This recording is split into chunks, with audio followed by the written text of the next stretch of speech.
Hello, everyone. My name is Zachary Shih, and I am a researcher underneath Dr. Armstrong for Keck School of Medicine, the University of Southern California, and here in USA. Let me share my screen. Okay, again, my name is Zachary Shih. I'm a researcher for the University of Southern California here in the USA, underneath Dr. Armstrong for the Keck School of Medicine. Today, I'm going to be discussing a deformity that is commonly seen in foot and ankle clinic, which is the transverse plane crossover toe deformity. It typically involves the second digit and is difficult to treat. Most literature discusses several surgical treatments, which typically involve plantar plate repair as well as Weil's osteotomies with dorsal-based incisions. Plantar incisions can avoid osteotomy to gain access to the plantar plate, but can create scar tissue and plantar irritation well into the future. Thus, many of these surgical approaches um, are highly invasive to the bone and soft tissue structures and may result in transfer lesions and disrupt the anatomical metatarsal parabola. The objective of this study is to just compare other surgical techniques to the one that we're going to be introducing today. Today, we're going to be introducing a new surgical technique to address the crossover toe deformity. We'll be using a clinical-based presentation in which the second digit overlays upon the great toe.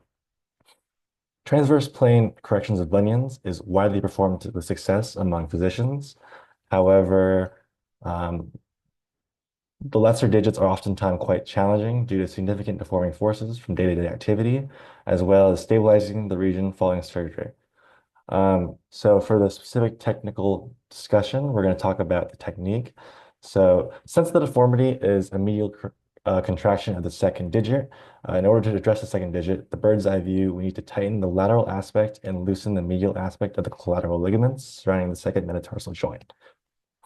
Therefore, a linear incision was made just lateral to the extensor digitorum longus tendon of the second digit, allowing for greater visualization and avoiding some of the neurovascular structures of the first web space. Following visualization of the joint capsule, an L-type capsulotomy was performed to access the lateral aspect of the second metatarsal phalangeal joint. This allowed exposure to the lateral base of the proximal phalanx as well as the lateral head region of the second metatarsal. There did appear to be significant scarring in the region from likely tearing the collateral ligament lateral to the joint. Following the exposure, a McLamary elevator was inserted to loosen the plantar adhesions as there was a need to bring the second digit planarly as well. The McLamary elevator was used to loosen some of the adhesions and tightness of the medial joint capsule as well. Now, the overlying extensor tendon was deviated medially, and therefore it was freed medially and placed slightly laterally upon the joint to reduce any deforming force from the original crossover toe. The surgeon did not feel it was necessary to lengthen the extensor tendon due to a dorsal contracture of the digit. A suture anchor was placed in the second metatarsal head region, and attached structures were used to repair the collateral ligament on the lateral aspect of the second metatarsal phalangeal joint. Now, if there was insufficient ligament attachment to the base of the proximal phalanx, a suture anchor to the base of the proximal phalanx would have been placed.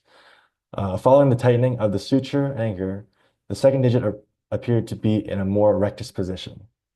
As a note, the surgeon performed this procedure with 3.5 magnification under lobe headgear with lighting, and the skin incision was closed using horizontal mattress sutures, which is the preferred method for the physician as of closure.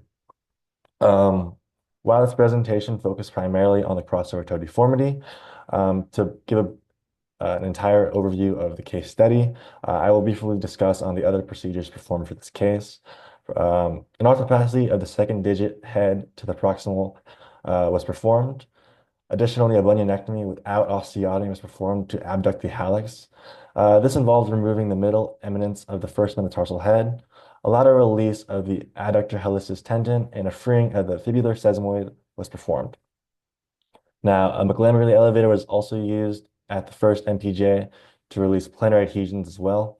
The capsule to the bunion was assessed medially with an L-type capsulotomy, and a capsulitis performed to tighten the laxity of the medial joint capsule. Since a crossover toe is a geometric condition similar to tetras, adducting the hallux as important as abducting the second digit to achieve multiple rectus digits. While it may not be abundantly evident, the third digit appeared to be in a more rectus position following the correction of the second digit as well. Um, I'm excited to present this technique as it offers a less invasive and anatomically reserves the metatarsial parabola compared to other procedures.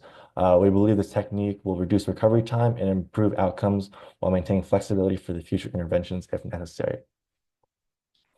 Um, are there any questions?